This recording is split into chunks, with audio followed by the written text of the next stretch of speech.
Hello. In this video, I'm going to show you how I turned these cheap Christmas Village pine trees into proper terrain. I found these trees on Walmart.com around Black Friday. As of today, they're out of stock. I did find them on Amazon for a few dollars more. I'll put a link to that below in the description.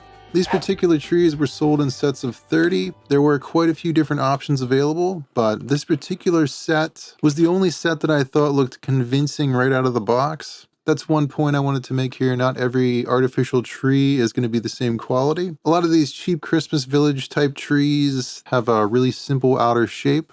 Usually it's kind of like a bowed arrowhead, but the trees that I found were cut in a way that makes it look like they have layers of branches. Right out of the box, this gives them a much more natural look when compared to a lot of the other miniature pine trees that you usually see around Christmas time. I bought 330 packs of these and I ended up using 65 of them. If you want enough trees to do a heavily wooded 6x4 map, I think that's a good number to start with.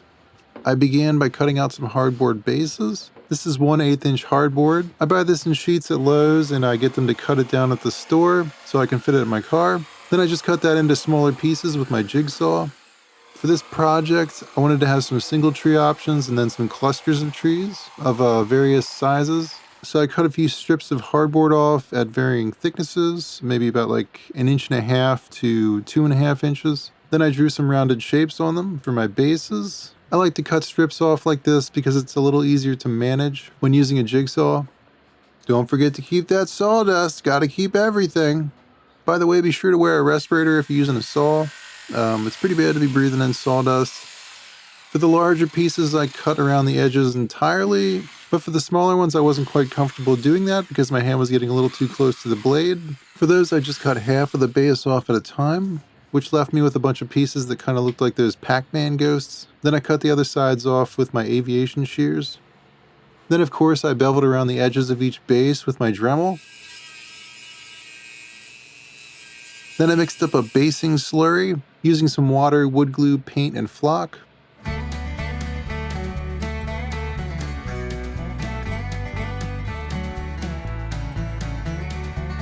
If you go as heavily with the snow as I did, you really wouldn't have to do this, but I also added some sand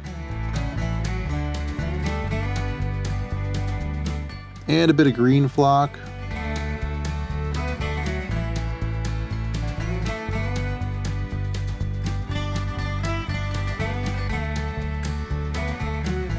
And off camera, a couple rocks. But again, this is pretty much all going to get covered up. So once that dries, you might want to clean up the underside a little bit, just to make sure each node sits flat. It's handy to have some sandpaper to do this.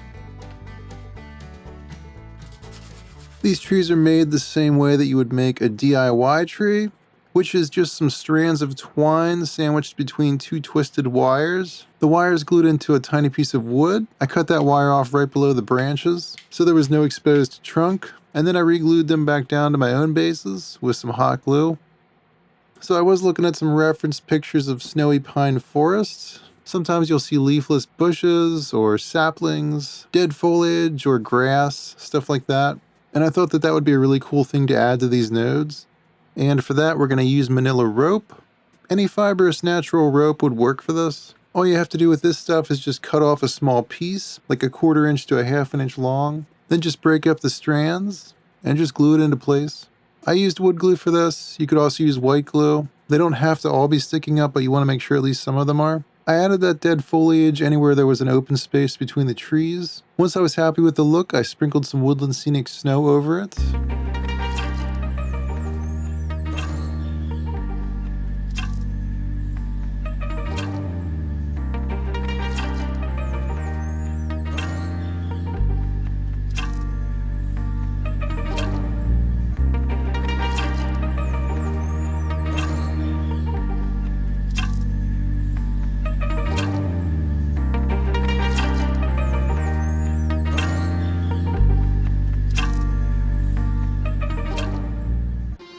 The only thing I didn't really like about these trees was the way the snow was applied. It was clumped up at the tops of the trees, leaving this really jarring corkscrew pattern. It's an easy fix though, you just have to rub it between your fingers a bit, get some of that snow off of there, and this helps to break up that corkscrew pattern a little bit.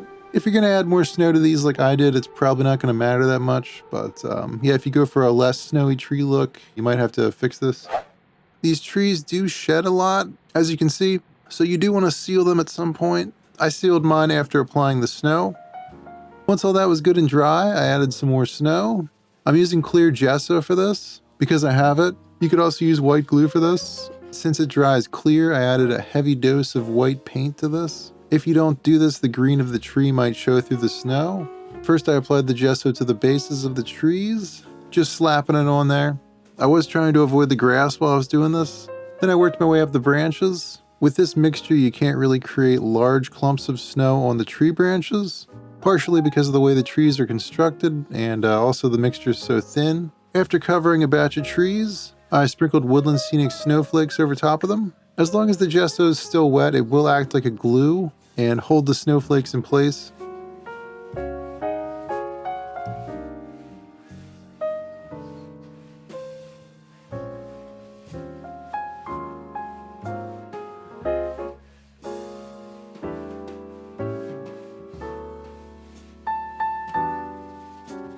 For the first batch, I used a popsicle stick to apply the gesso, and for the second batch, I just decided to use my fingers.